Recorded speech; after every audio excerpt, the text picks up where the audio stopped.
Good morning, students. Our today's topic is deductive approach.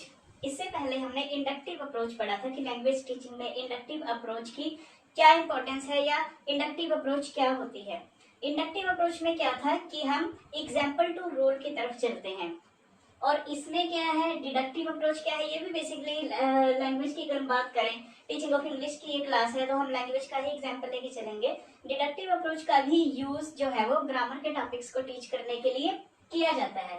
तो deductive approach क्या होती है, इंडक्टिव अप्रोच का एकदम अपोजिट। उसमें हम एग्जाम्पल टू रूल चलते थे, इसमें हम क्या चलेंगे, rule to examples, specific to general. Means किसी स्पेसिफिक रूल की तरफ से हमें एग्जाम्पल की तरफ जाके उस रूल को जनरलाइज बाद में करना है। और उसमें इंडक्टिव में हम क्या करते थे, पहले एग्जाम्पल के थ्रू एग्जाम्पल देते थे, फिर जनरलाइज करते थे। मीन्स पहले जनरलाइज करते थे फिर रूल की तरफ जाते थे। इसमें क्या है, पहले ही रूल बता देंगे और फिर उसके बाद टीचर जो है वो उस टॉपिक के बारे में एग्जाम्पल्स जो है स्टूडेंट्स को देगा। तो डिडक्टिव अप्रोच में क्या है, हम rule to act means rule to example की तरफ हम चलते हैं। और डिडक्टिव अप्रोच यूज करने की कुछ गाइडलाइंस हैं, मीन्स कुछ इंपॉर्टेंट बातें हैं, इंपॉर्टेंट थिंग्स हैं जिनको एक टीचर को ध्यान में रखना चाहिए डिडक्टिव अप्रोच के थ्रू कोई टॉपिक स्टूडेंट्स को करवाने से पहले, टीच करवाने से पहले। जो गाइडलाइंस हैं उनमें हम देख लेते हैं कि फर्स्ट क्या है, रूल शुड बी ट्रू। जो भी आपने टॉपिक, जो भी आपने कंसेप्ट स्टूडेंट को करवाना है ग्रामर का, वो एक बार देख लेना है कि उसका रूल जो है वो बिल्कुल सही होना चाहिए, करेक्ट होना चाहिए, ट्रू रूल होना चाहिए वो। नेक्स्ट है, rule need to be clear. Rule जो है वो बिल्कुल क्लियर नहीं होना चाहिए, उसमें कोई भी एक्सेप्शन नहीं होनी चाहिए। मीन्स उस रूल्स में, उन रूल में या उस टॉपिक में ज्यादा रूल जो है वो बिल्कुल क्लियरली आपने बताना है स्टूडेंट्स को। Rule ought to be simple. जो भी रूल आपने करवाना है उसको बिल्कुल सिंप्लीफाई करके, जो भी टॉपिक पढ़ाना है उसको सिंप्लीफाई करके, सिंपल शब्दों में, मीन्स इजी वर्ड्स में आपने रूल को बताना है स्टूडेंट्स को। Rule ought to be relevant. जो भी रूल बताना है वो रेलेवेंट होना चाहिए, उसकी टॉपिक से रेलेवेंसी होनी चाहिए, रूल से, टॉपिक से रिलेटेड ही आपका रूल होना चाहिए। ये कुछ गाइडलाइंस थी जो हमें फॉलो करनी चाहिए डिडक्टिव अप्रोच के थ्रू कोई टॉपिक करवाने से पहले स्टूडेंट्स को। अब हम देख लेते हैं कि इसका क्या प्रोसीजर है। जैसे इंडक्टिव का एक प्रोसीजर और कुछ स्टेप्स होते हैं, वैसे ही डिडक्टिव मेथड का भी, डिडक्टिव अप्रोच का भी एक प्रोसीजर है, कुछ इसके स्टेप्स हैं। तो फर्स्ट स्टेप है एप्लीकेशन ऑफ द रूल। इसमें जैसा कि मैंने आपको बताया कि पहले ही रूल बता देना है, उसके बाद एग्जाम्पल की तरफ हमने चलना है।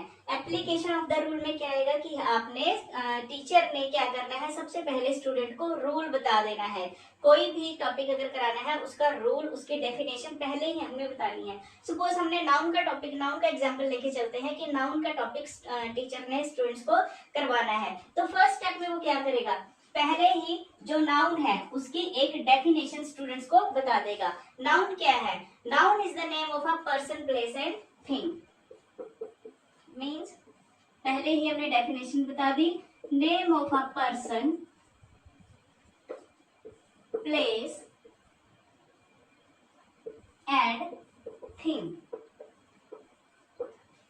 ये नाउन है। हमने ये डेफिनेशन स्टूडेंट्स को, ये रूल पहले ही बता दिया। उसके बाद क्या है, रूल बता लेने के बाद हमने एग्जाम्पल बताने हैं उसके।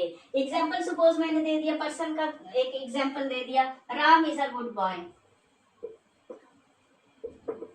Ram is a good boy. ये क्या है, राम एक पर्सन है। उसके बाद आई लिव इन अम्बाला।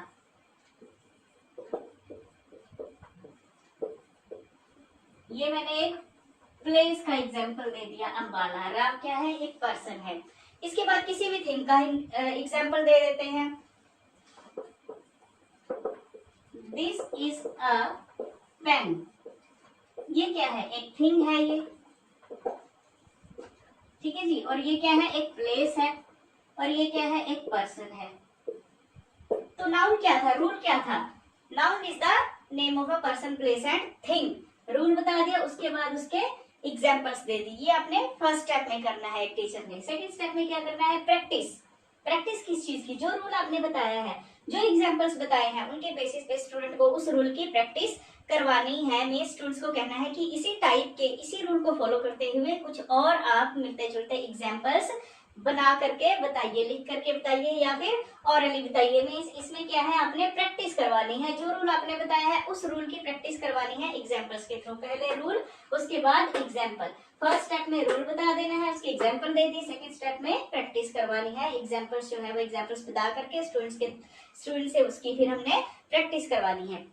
तो ये था इसका एक प्रोसीजर कि हमने रूल टू एग्जाम्पल की तरफ चलना है इस अप्रोच में, डिडक्टिव अप्रोच में। मीन्स ठीक है जी, ये क्लियर हो गया आपको कि डिडक्टिव अप्रोच क्या है, इसके क्या स्टेप्स हैं। बहुत ही इजी 2 ही स्टेप्स हैं इसके, पहले में रूल, दूसरे में प्रैक्टिस करानी है। अब हम देख लेते हैं कि इसके क्या एडवांटेजेस हैं, क्या इसके डिसएडवांटेजेस हैं, मीन्स मेरिट एंड डीमेरिट्स। इसके मेरिट्स में क्या आएगा, सबसे पहले आएगा makes teaching effective, teaching effective. Means इसके थ्रू क्या होती है, टीचर की टीचिंग जो है वो इफेक्टिव बनती है। इफेक्टिव कैसे टीचिंग बनती है, क्योंकि टीचर का लेबर भी कम होता है। टीचर को क्या करना है, पहले ही रूल हमने बता देना है, उसके बाद उसके एग्जांपल्स दे देने हैं और फिर स्टूडेंट्स को प्रैक्टिस करानी है। इससे टीचर क्या है, इफेक्टिवली स्टूडेंट्स को प्रैक्टिस करवा सकता है। मीन्स स्टूडेंट को ज्यादा टाइम उसके पास होता है प्रैक्टिस कराने के लिए, उसकी टीचिंग इफेक्टिव बनती है, क्योंकि स्टूडेंट को भी इसमें ज्यादा कुछ करने की जरूरत नहीं होती। जैसे इंडक्टिव अप्रोच में क्या था, स्टूडेंट को एनालाइज भी करना है, जनरलाइज भी करना है, रूल भी फॉर्म करना है। इसमें पहले ही उनके पास रूल होता है, उनको सिर्फ क्या करना है, उसकी प्रैक्टिस करनी है, उसके एग्जाम्पल फ्रेम करने हैं। और टीचर को भी पहले ही मीन्स रूल बता के 2-3 एग्जाम्पल दे दिए, इसके थ्रू वो अपनी टीचिंग को इफेक्टिवली मीन्स अपना कंटेंट जो है वो प्रोवाइड कर सकता है, डिलीवर कर सकता है। नेक्स्ट है सेव्स टाइम। इसके थ्रू क्या होता है, हमारा टाइम भी सेव होता है, टीचर का भी टाइम सेव होता है, स्टूडेंट का भी टाइम सेव होता है। टीचर ने क्या करना है, ज्यादा एग्जांपल्स नहीं देने पड़ते। जैसे इंडक्टिव में क्या था, पहले जब तक एग्जांपल देते जाना है, तब जब तक कि स्टूडेंट जो है वो रूल फ्रेम नहीं करते। इसमें क्या है, रूल पहले ही बता दिया हमने और प्रैक्टिस करवा दी, तो इससे एक टीचर का जो टाइम है वो सेव होता है, स्टूडेंट का भी टाइम सेव होता है, क्योंकि उनको रूल पहले ही पता चल जाता है और वो फिर इजीली मीन्स उसकी प्रैक्टिस कर सकते हैं एग्जाम्पल्स के थ्रू। नेक्स्ट है स्टूडेंट्स रिमेन एक्टिव।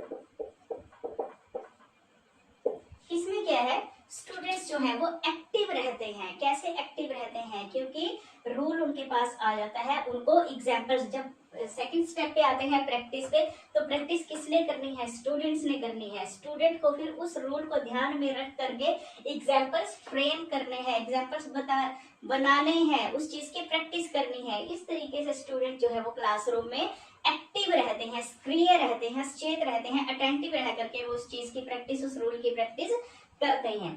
तो ये थे इसके कुछ मेरिट्स। अब हम इसके डीमेरिट्स देख लेते हैं। हर चीज के कुछ पॉजिटिव और नेगेटिव एस्पेक्ट्स होते हैं, जैसे कि मैंने आपको पहले भी बताया है, और इसके कुछ डिसएडवांटेजेस भी हैं इस मेथड के, वो देख लेते हैं कि इसके डीमेरिट्स क्या हैं। डीमेरिट्स, सबसे पहला आएगा ignores oral aspect.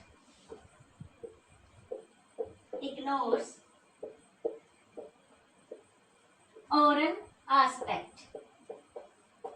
Oral aspect means जो स्पीकिंग है, जो कन्वर्सेशन है, उसको इग्नोर किया जाता है इस मेथड में। मीन्स इंटरेक्शन जो है टीचर और स्टूडेंट के बीच में वो बहुत ही कम होती है। क्यों? क्योंकि टीचर ने क्या किया, पहले ही रूल बता दिया, उसके एग्जाम्पल बता दिए, उसके बाद स्टूडेंट से सिर्फ उसके प्रैक्टिस करनी है। कोई ज्यादा इंटरेक्शन का उसको जो है वो चांसेस क्लासरूम में नहीं होते। मीन्स अंतःक्रिया के चांसेस बहुत कम होते हैं इसमें। तो ओरल एस्पेक्ट जो है वो उसको इग्नोर किया जाता है। इसके बजाय इंडक्टिव में क्या था कि स्टूडेंट्स और टीचर के बीच में कन्वर्सेशन, एक इंटरेक्शन होती थी, स्टूडेंट इंटरेक्ट करते थे टीचर के साथ। एग्जाम्पल्स तब तक टीचर उनको देता था जब तक कि वो रूल नहीं बना लेते, और रूल बनाने के लिए उनके टीचर और स्टूडेंट के बीच में एक इंटरेक्शन होती थी, जबकि इसमें इस ओरल एस्पेक्ट को इग्नोर किया जाता है। नेक्स्ट इसका जो डीमेरिट्स है या डिसएडवांटेज है वो क्या है, एप्लीकेबल एट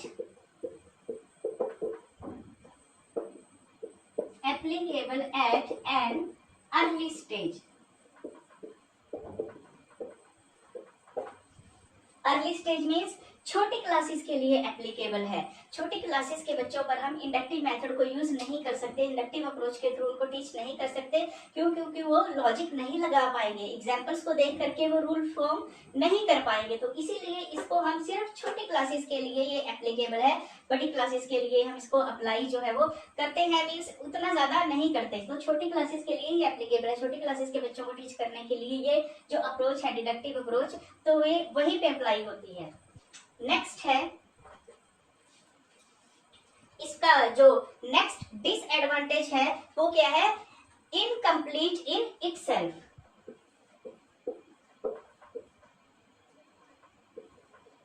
इनकम्प्लीट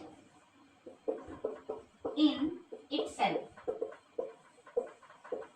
मीन्स ये जो मेथड है ये अपने आप में कंप्लीट मेथड नहीं है, इनकम्प्लीट मेथड है। इनकम्प्लीट क्यों है ये मेथड, किस वजह से ये इनकम्प्लीट है?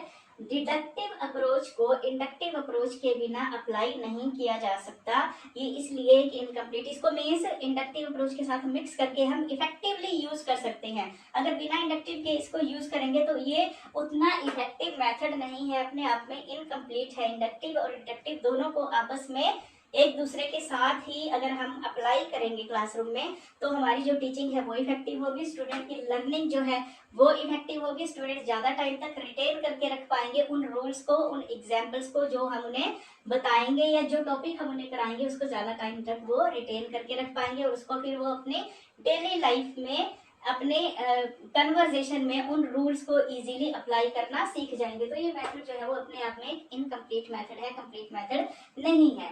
ये इसके कुछ मेरिट्स और इसके कुछ डीमेरिट्स थे। आई होप आपको ये कंटेंट समझ आया होगा। नेक्स्ट वीडियो में हम कोई नया टॉपिक लेकर के आएंगे। Thank you so much.